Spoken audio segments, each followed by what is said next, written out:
Hi everyone, I am Monique Nicholas. I am the owner of Nicholas Brooklyn, and today I'm with the lovely Kala. Hi everyone, I'm Kala Kambon, and I'm excited to be here with Monique today at Nicholas Books, my new favorite spot in Brooklyn, definitely. Yeah, she came in about a week or two ago and we just started talking. She said that she lived in Ghana, and I'm like, hold up, I have like so many questions. And I was just like, I have to have you back because the people have to know everything that you're doing. I was honestly blown away. She's like, I do this, and then she's like, I do this, and we do this. And I was just like, wow, this is like too good not to share. So I just want to know, like, why Ghana? Like, how did you come about relocating to Ghana? So it all started back in 1999, and I started an undergraduate school, and I took a course to fulfill an elective, and I happened to take African spirituality, which is at the time, Black and Puerto Rican Studies department.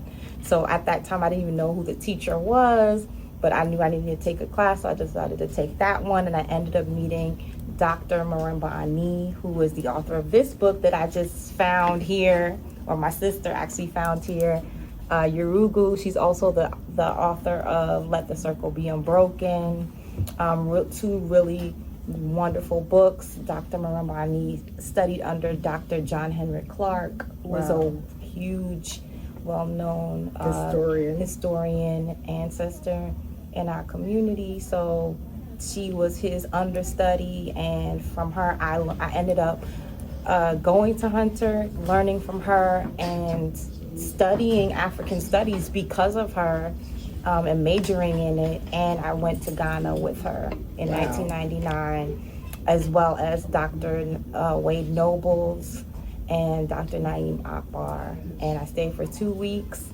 I was actually going through a rites of passage that she was doing with me and two other sisters at the time, and she ended up giving me my name, which was Kala, which is a Kikongo name that means to give birth to life. It's part of the life cycle, and it's the first part of the life cycle that goes in 4 steps. And that's the first step. I don't want to go too far into the life cycle, but you can look up the Dikenga, or also look up Baba Fukiao, who has self-healing power and therapy from the Congo, and he also helped her to give me that name. He's also another ancestor elder and huge part of the African Center community. Wow, what an honor. That is such an amazing story. And so, like, you see what's going on now, you know, they're trying to take away these studies from out of the schools, and I'm just thinking to myself, like, what if this class did not exist? Like, do you think you would be doing what you're doing today? No, not at all, because I think if it wasn't for that class, the class completely changed my view of myself, my family, my history, everything. At that time, I was very proud of being Black, but not seeing the connections to my roots so much, or seeing my full connection to the continent.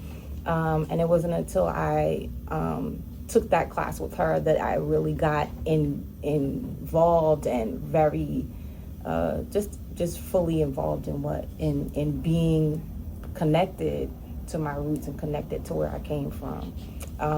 Not just through the Caribbean where my parents grew up, but taking that all the way back to the continent. So if it wasn't for that, I wouldn't even be living in Ghana, which is what I'm doing now with my family, my 5 children, my mother-in-law, my sister-in-law. So all of us relocating everybody. Relocating everybody, and then even bringing more people along after that. People are calling us saying, "Can you help me move to Ghana?" They've been doing that since 2016. Wow! So we've actually started, and I don't know if you want to, if we're gonna move into that, but yeah, I think we should move into that, because I see the trend of people wanting to go to Ghana, and I'm sure there's a lot of people who want to go, but they probably don't know what steps they should take. So like if somebody was interested in relocating, like what's the best advice that you would give somebody?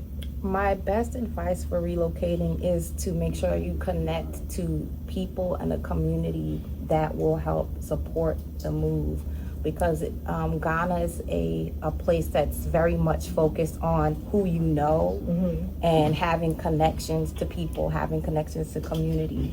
So that's why we realize when a lot of times people will come to Ghana, think they could just move there like they're moving to another city, and then things don't go well for them because they don't realize how much there's a lot that you need to know in preparation for going. So if you have other people who have been there, who have done it already and can help prepare you, orient you to living in Ghana, it's wonderful, but there's a lot of things you need to know in preparation.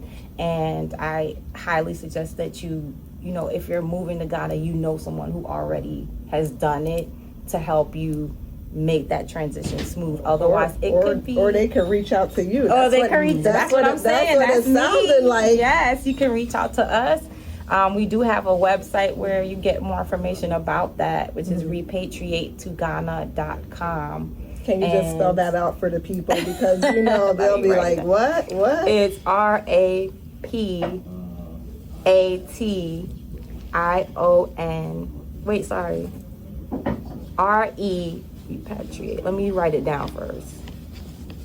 See, that's why I said let's spell it out, because you know that's a lot right there. So let me back up. It's REPATRIATETOGHANA. repatriatetogana.com. Okay, so when they go to the website, like, is there a contact us section? Like, how can somebody like get in touch with you as well? Like, if they have some questions, or is everything pretty much spelled out on the website? Most of it is spelled out on the website, but we do have another black social media website that sort of runs like a Facebook, where you create an account and you can connect with people there, and that's another way you can reach out to us. It has, direct, you can talk to people directly, video call, and also create a profile, post pictures, videos, and I'm on there. So you can also reach out to me under the name Kala Kambon, and you'll see me there. So that's one way. Or on the Repatriate to Ghana website, you will see a questionnaire. You fill out the questionnaire about what exactly you want to do when you get to Ghana. Maybe you want to do everything. Maybe you just want to get some land. Maybe you want to start a business or build a house, or whatever it is you want to do. You fill out the questionnaire, and then once you click send, we will reach out to you.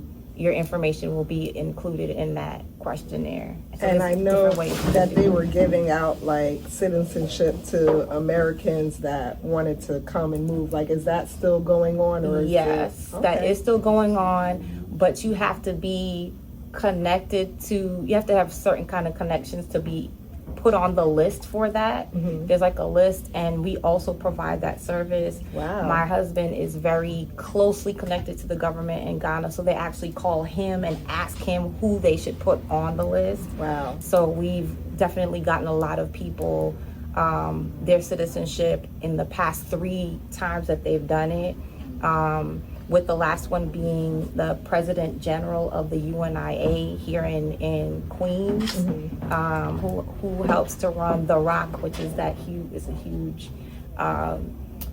huge grocery store, and he has gotten his citizenship as a result of us assisting him, and he got it in a week. And he doesn't live in Ghana, so he doesn't even live in Ghana yet, but he will be starting his business there. This is like super huge. Like, if this isn't mind blowing to you guys, I don't know what else to tell you, because this is like necessary information. Like, if anybody, like, you see what's going on here in the US right now, it's like you need a plan B, and this is sounding like an amazing opportunity. And I know, like, once people get there, they buy the land, now what can they do? Like, is there a lot of business opportunities out there? Like, should you say, like, you know what, let's come back and do that in part 2?